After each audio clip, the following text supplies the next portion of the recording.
Qu'est-ce que vous voulez nous poser des questions? Non, d'accord. Moi, sinon, j'ai passé une bonne journée. Du coup, je me lance, je vous raconte un peu mon quotidien. Non, déjà, est-ce que vous avez compris? À peu près, c'est bien. Qu'est-ce que vous avez compris? Non, c'est pas l'intérêt. Est-ce que vous avez ri? Parce que c'est moi, ce pourquoi j'ai vraiment envie de défendre ce film et les films de Quentin en général, c'est que ce sont tous des comédies qui sont faites pour ça, pour faire rire les gens. C'est l'esprit de Quentin, c'est qu'au-delà de l'univers un petit peu arty, un peu léché, un peu esthétique, un peu fou, surréaliste, absurde, dada, on lit plein de trucs, mais c'est avant tout des comédies très assumées. Et pour avoir fait quelques projections, et j'étais pas là ce soir parce que je voulais pas vous gêner, ça rigole et ça me fait plaisir parce que c'est une manière pour moi de rire autrement. Voilà, c'est le message que je voulais passer et je peux mourir tranquille. Merci. Ah, on n'a vraiment rien à se dire. Ils vont, ça va. Ils vont se chauffer. Parce que si j'ai bien compris, donc, vous allez écrire une chronique sur vos blogs respectifs. Donc je suis là pour faire en sorte que ça se passe bien. J'ai l'impression que pour l'instant on part sur de mauvaises bases, mais hein, on va. Je suis heureux de voir qu'il y a tous les âges. Finalement, on peut être blogueur et vieux. Je n'aimerais personne. Ah bon, d'accord. Pardon. Oui. Vous qui avez commencé, qui avez participé à Snake, qui est un des premiers films de Dupieux, comment vous le trouvez maintenant que vous l'avez retrouvé quelques années après tout le travail qu'il a fait aux États-Unis, après Weber et après le succès qu'il a eu? Vous trouvez qu'il a changé? Vous trouvez qu'en quoi il a changé? Oui, fatigué un peu. Non, toujours aussi barbu, toujours aussi maigre. Mais non, j'ai. Non, de là. Oui, c'est vrai, c'est lui qui était enceinte en fait. Non, je crois pas qu'il ait vraiment changé parce que ce film, il va peut-être changer par la suite. J'ai l'impression que ce film est un petit peu le manifeste de tous les films qu'il a fait précédemment parce qu'on retrouve des ingrédients qu'on a pu voir même dans son tout premier film non-film ou même dans Rubber, dans la déglingue parfois de Ron Cobb, dans la poésie parfois de Wrong. Et j'ai l'impression que ce film, finalement, est un petit peu la synthèse de tout ce qu'il a dans la tête. Qu'est-ce que tu en penses? Oui, c'est vrai que lui, ce qui revendique beaucoup pour l'avoir entendu parler de ce film et de ses films, c'est que on peut se poser beaucoup de questions, essayer de chercher à comprendre les constructions de chacun de ses films et particulièrement de celui-ci, mais finalement, lui, il dit qu'il veut juste amuser, voilà. Il veut juste amuser, en fait. Il veut s'amuser. Il veut s'amuser quand on fabrique le film parce que le tournage se passe toujours dans un grand enthousiasme. Avec lui, il est très fédérateur. Il a sa petite équipe américaine qui le suit et il fédère comme ça de manière très très enthousiaste. Mais ce qu'il veut, c'est s'amuser en fabriquant les films et puis vous amusez-vous et puis nous amusez-nous à les faire. D'ailleurs, il y a une phrase assez jolie à ce sujet, c'est qu'il dit de toute façon, si vous ne riez pas, ce sera de votre faute. C'est la phrase de Quentin, je trouve que ça résume assez bien sa posture. Moi j'ai une question, quelle dose d'improvisation il y a dans tout ça? Est-ce qu'il y en a d'ailleurs? Est-ce que c'est un respect total à la lettre d'un scénario qu'il aurait écrit? Comment ça se passe en fait? Il n'y a aucune marge d'improvisation quasiment. Parce que, je parle pour celui-ci, c'était assez drôle d'ailleurs parce que j'ai remarqué que dans les films les plus fous, les plus dingues, on a souvent l'impression qu'il y a de grandes parts d'improvisation. Là, ça me fait penser au film d'Abdel Keshish, qui n'ont rien à voir, mais où on pourrait se poser la même question finalement, et où, pour avoir travaillé avec Abdel Keshish, il n'y a pas du tout d'improvisation en fait. Les scénarios sont si bien structurés, si bien construits, si bien écrits, qui nous donnent à nous la liberté de vous faire croire que c'est improvisé en fait. Et toc.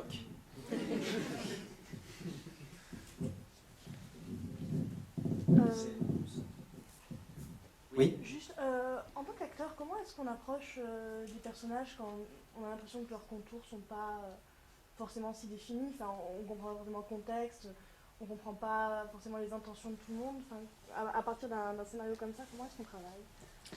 Alors, Pour ma part, moi je me suis remis entièrement aux directions de Quentin parce qu'encore une fois il est très précis dans ce qu'il veut et je m'en suis rendu compte très vite puisque dès le premier jour de tournage j'ai ce défaut, comme moi je viens plutôt de la scène, de sketch de télé à parler vite, à essayer d'en faire des vagues, voilà.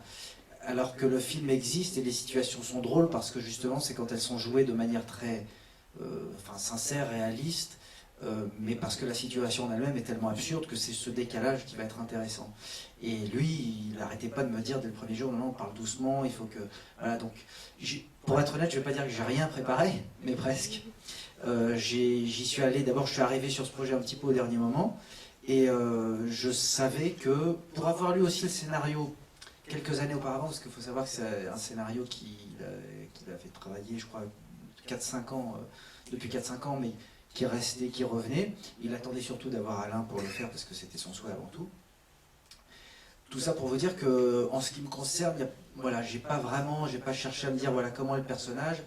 J'ai demandé à Quentin quelques infos et encore une fois les situations sont suffisamment tendues et fortes pour faire comprendre justement quel est ce personnage.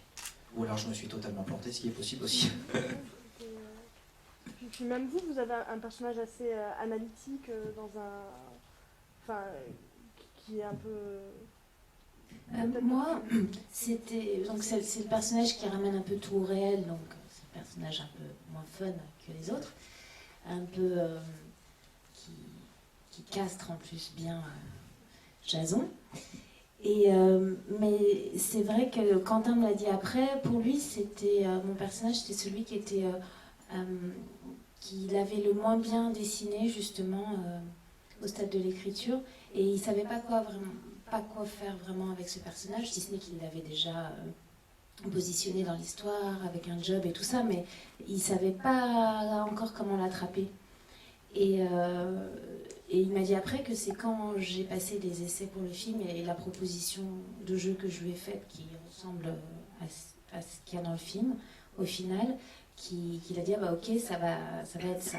Elle va être de cette manière-là en fait.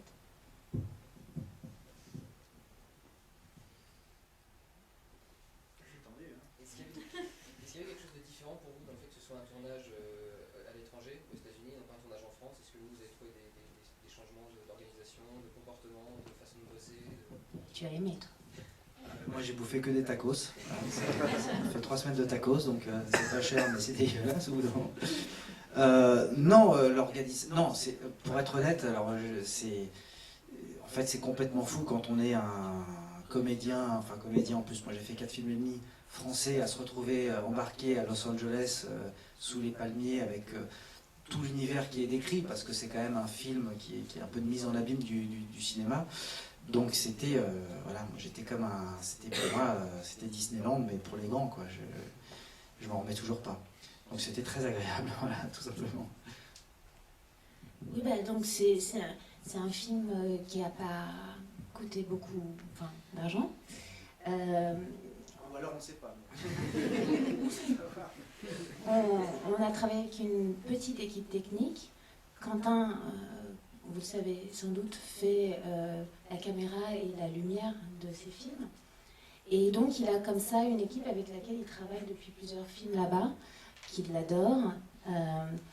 Et comme je disais tout à l'heure, son enthousiasme est vraiment à toute épreuve.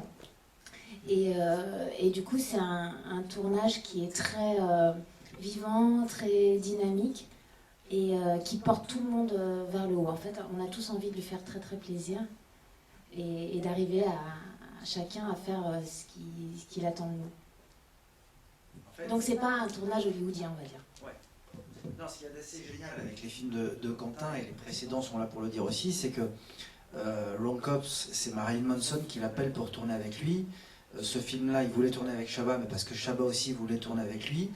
Et je pense que ces films ne peuvent exister que parce qu'il y a une volonté commune de la part de personnes qui travaillent dans la fabrication d'un film, que ce soit les comédiens, les techniciens, les producteurs, évidemment le réalisateur, et qui tout d'un coup ont envie de faire ces films qui sont certes particuliers, et qui ne peuvent exister qu'à travers, je veux dire, la passion, c'est un peu cliché, mais voilà, c'est vrai que quand on part sur un film comme celui-là, on ne le fait pas pour la visibilité, parce qu'on sait que c'est pas des films qui vont faire millions d'entrées, on sait que c'est pas avec ça que...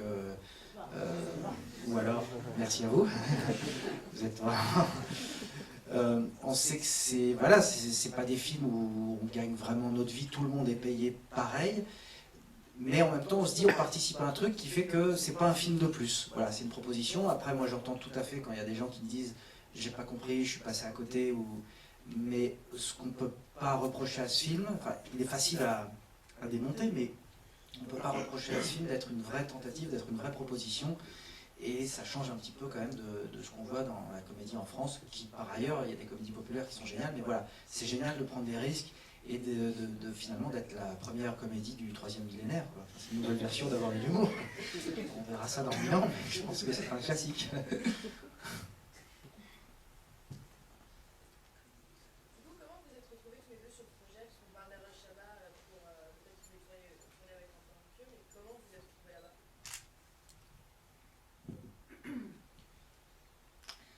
Alors moi, j'étais aux États-Unis en vacances. Et en fait, mon agent là-bas, de cinéma, m'a envoyé le scénario de ce film. Enfin, m'a envoyé un scénario d'un film. Et puis je reçois le scénario et je vois Quentin Dupieux, dont je connaissais tous les films, dont j'étais fan, mais que je connaissais pas personnellement. Je l'avais croisé 1 ou 2 fois, mais c'est tout.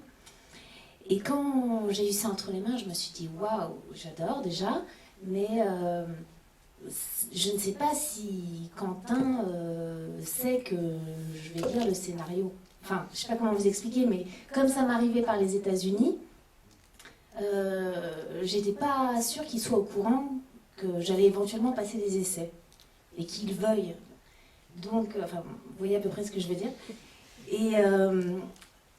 Et donc j'ai lu le scénario que j'ai complètement adoré et que j'ai compris d'une certaine manière, dans lequel je me suis reconnue et projetée et que j'ai eu très envie de faire. Et j'ai contacté Quentin en lui disant voilà, moi j'aimerais beaucoup auditionner, mais est-ce que tu es au courant déjà et est-ce que tu es d'accord? Il m'a dit effectivement non, je ne suis pas du tout au courant. Effectivement non, je ne pense pas du tout à toi pour faire ce film. Effectivement, je voyais une compagne pour Alain Chabat plus vieille. Mais si tu as envie, pourquoi pas? Et donc voilà, de toute façon, moi j'avais un tel enthousiasme aussi et une telle envie de participer à ce projet que je suis allée aux essais dans cette énergie-là et puis ça a fonctionné comme ça. Alors, moi j'étais aussi en vacances, mais j'étais à Cabourg, c'est moins grave.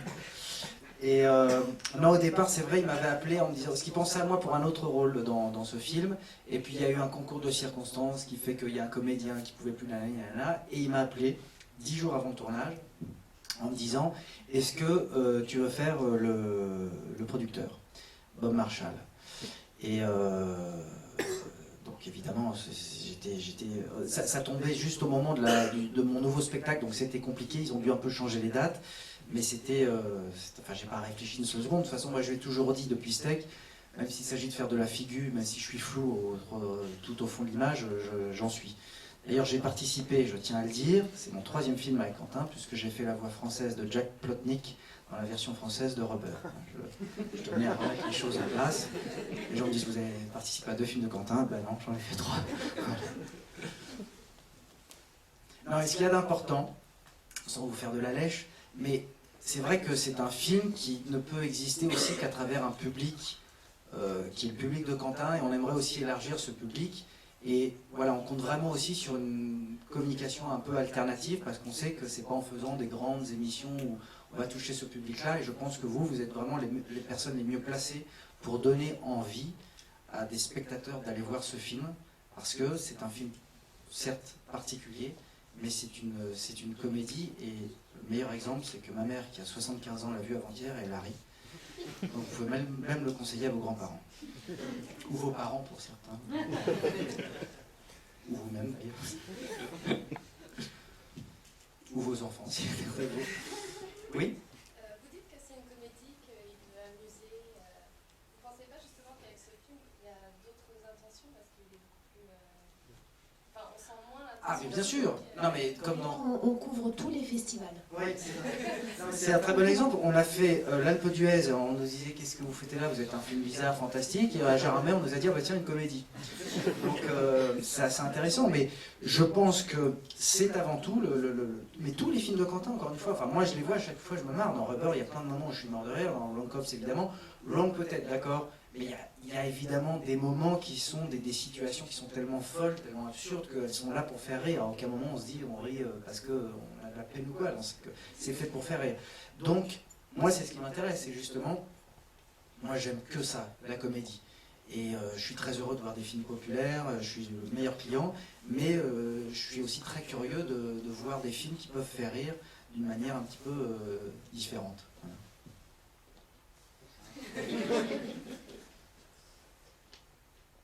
Du coup, quand vous insistez à ce point-là sur la perception du film et la réception, le fait d'élargir le public du vieux, vous pensez justement à la réception de Steak, qui avait pas mal de complications, enfin, quand il est sorti, il a été bizarrement reçu par les gens qui pensaient voir un film d'Eric Ramsey, qui ont vu un film un peu différent, qui ont été un peu surpris. C'est à ça que vous pensez, au traumatisme? Non, non, c'est pas un traumatisme. Hein, non, j'ai fait 6 mois de HP, mais non, non, c'est non, je pense que c'est un film. Pardon, je reprends cet exemple, mais ma mère l'a vu. Elle s'est marrée, elle a aimé, elle a trouvé ça beau, elle a trouvé ça intéressant. Voilà, elle s'y est retrouvée. Elle a vu Steak, elle n'avait pas le même avis. Donc moi, j'adore Steak. Je pense que Steak, il y avait aussi peut-être une espèce de méprise, parce qu'effectivement, le film est sorti, il y avait genre 400 copies sur les champs, machin, et il y a peut-être des gens qui allaient voir ce film en se disant on va voir une grosse connerie, machin, et c'était une grosse connerie, mais voilà, on arrive après le second degré, il y a encore plein de degrés, et lui, il est très très loin. Donc, et je pense que ce film, enfin moi, j'ai l'impression que c'est peut-être le plus accessible des films de Quentin. J'ai l'impression, parce que justement, il réunit tous ces différents aspects à la fois de comédie, un peu de profondeur sans être chiant, de poésie, et c'est en ça que pour moi il est à la fois synthétique de tout ce qu'il fait et plus accessible. Comment on analyse nos rêves après un film comme ça? Est-ce que ça vous marque? Ça demande à la psy, hein. Est-ce qu'on est sorti du rêve? On ne sait pas. C'est ça le truc. L'eczéma attaque, tout ça. Ah, mais c'est bien parce que c'est un film qu'on a envie de revoir. On l'a vu 8 fois peut-être. Et en tout cas pour ceux qui plongent dans le rêve et dans le cauchemar du film, c'est cette manière de jamais savoir vraiment quand est-ce qu'on rentre et qu'on sort d'un rêve, aussi bien dans la vie que dans les rêves. C'est aussi simple et aussi compliqué que ça, je crois. Très compliqué. C'est la première fois qu'on filme les rêves finalement dans ce film. Enfin, il y a eu d'autres cinéastes qui se sont penchés là-dessus, mais il y a un truc qui est très agréable, encore une fois, parce qu'on l'a vu plusieurs fois,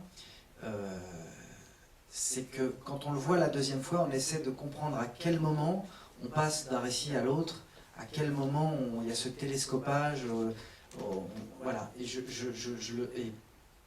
ne sais toujours pas d'ailleurs. Non, mais je trouve que c'est intéressant parce que le film, il est inusable de ce point de vue-là, à partir du moment où on l'aime, hein, voilà, faut pas se forcer, mais quand on l'aime, c'est jubilatoire de le voir une deuxième, une troisième, une quatrième fois, parce qu'à chaque fois on se dit à quel moment j'ai raté la marche, et merde, c'est trop tard. Ça m'a fait d'ailleurs le même effet à la lecture du scénario, hein. Quand j'étais à la page 23, je revenais à la page 15 parce que je me disais, un truc là, j'ai pas compris. Justement, je suis désolé.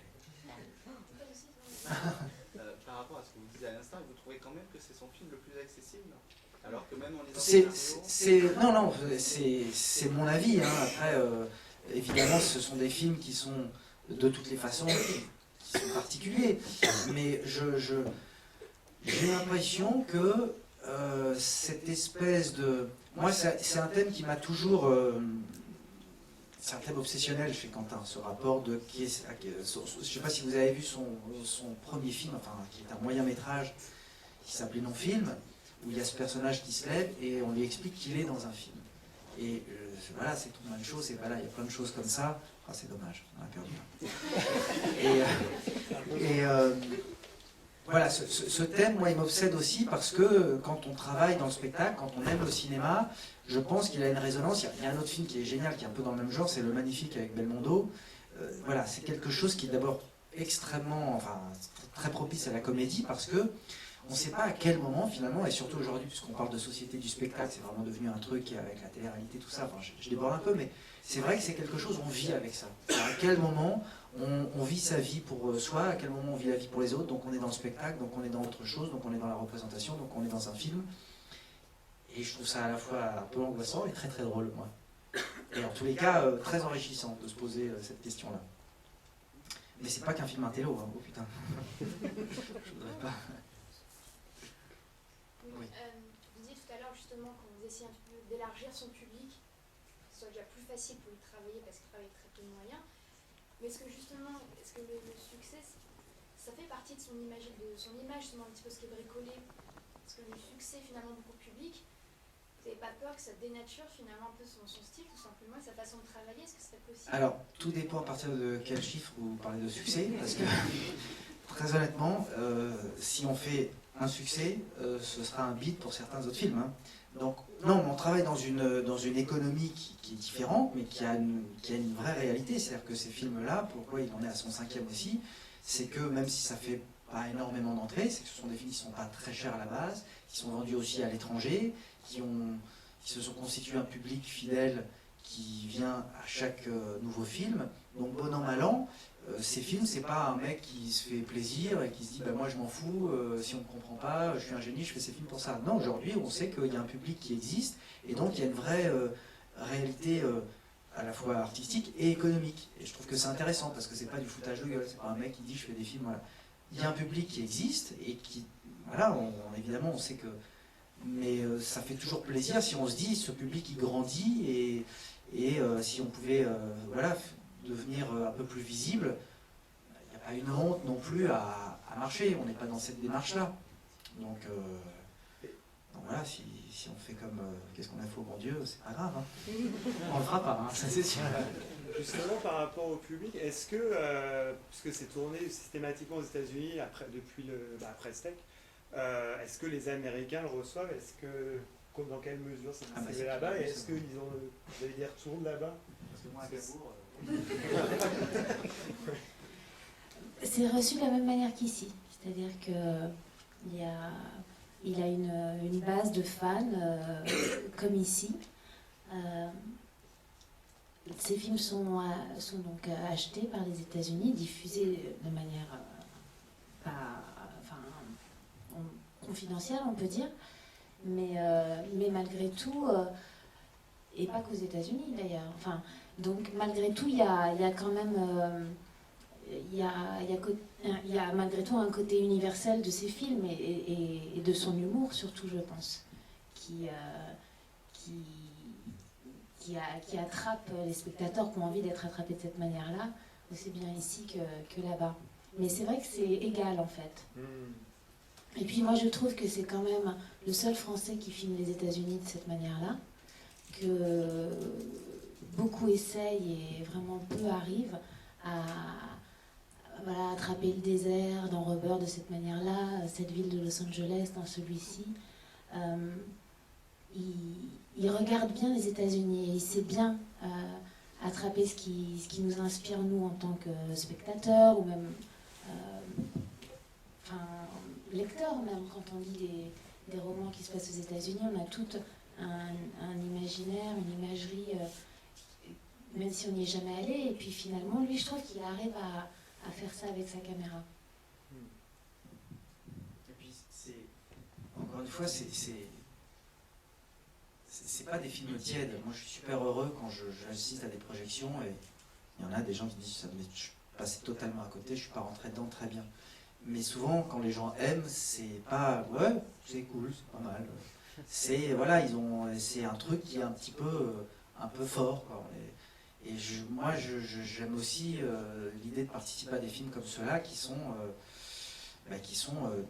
assez des films radicaux, quoi, d'une certaine manière. Donc voilà, choisissez votre camp.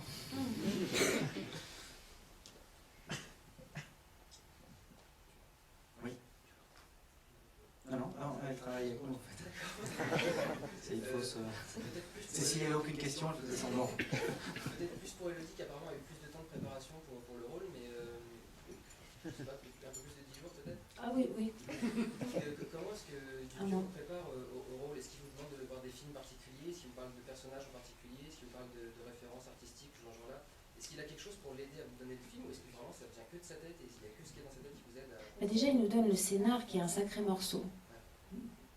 Le scénar ressemble totalement au film en fait. Et le film ressemble au scénar. Donc moi, quand j'ai lu le scénario, j'ai même pas eu envie ou besoin de comprendre ou de trop réfléchir.